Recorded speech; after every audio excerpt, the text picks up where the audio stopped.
Hey guys, this is a Gen 5 Chinese harness. I think it's cloned off of PSI. I've had a few of these sent to me.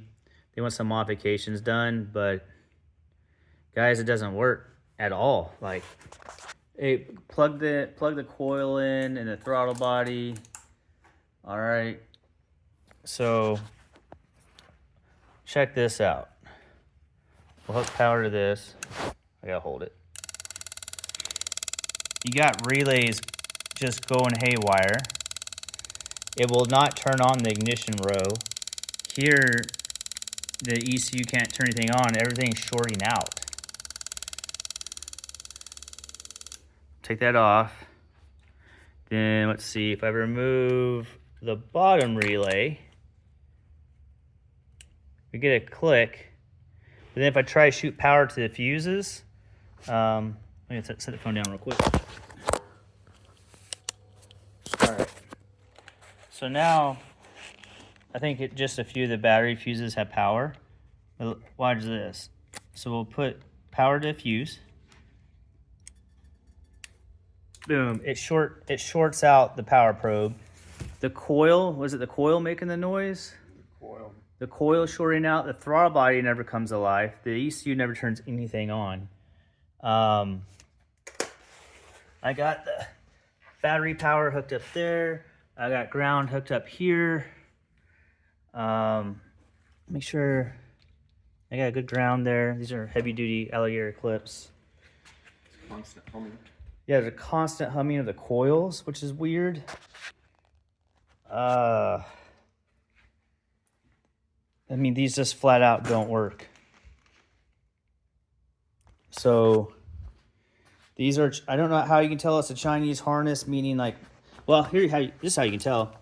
If it's a PSI harness, it'll actually say, have the code there. What's crazy is everything's been recast. So it has a fake fuse box on it. This is not Eaton. The relays, made in USA. Yeah, right. We don't make anything anymore.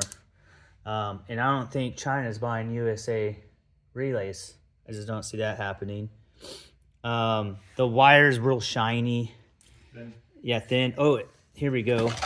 Even these ECU connectors have been recast. They're not, there's no part numbers on them. The only one that looks like it's real, this right here, has a part number on it. Then what's worse, these ECU terminals are a cheap tin. Like, they didn't even try to use, the terminals don't cost that much, especially when you buy them in bulk. So everything, literally everything, for the most part, has been recast and is just cheap.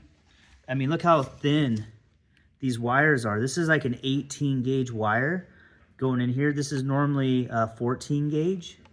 So the gauges aren't even close. Like, look how wimpy all the wires are. Let me know if you guys have had success doing these. I think these things cost 300 bucks. You know, if you can find them, people resell them for like 600 bucks with no support, no instructions, none of the color coding. Like, nothing makes sense. Like, they don't use any type of color coding for the pedal, meaning GM. Why not follow GM colors? They don't.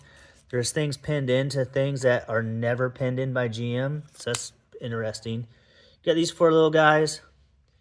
I don't know what those are for. They come out by this knock sensor. Look at that.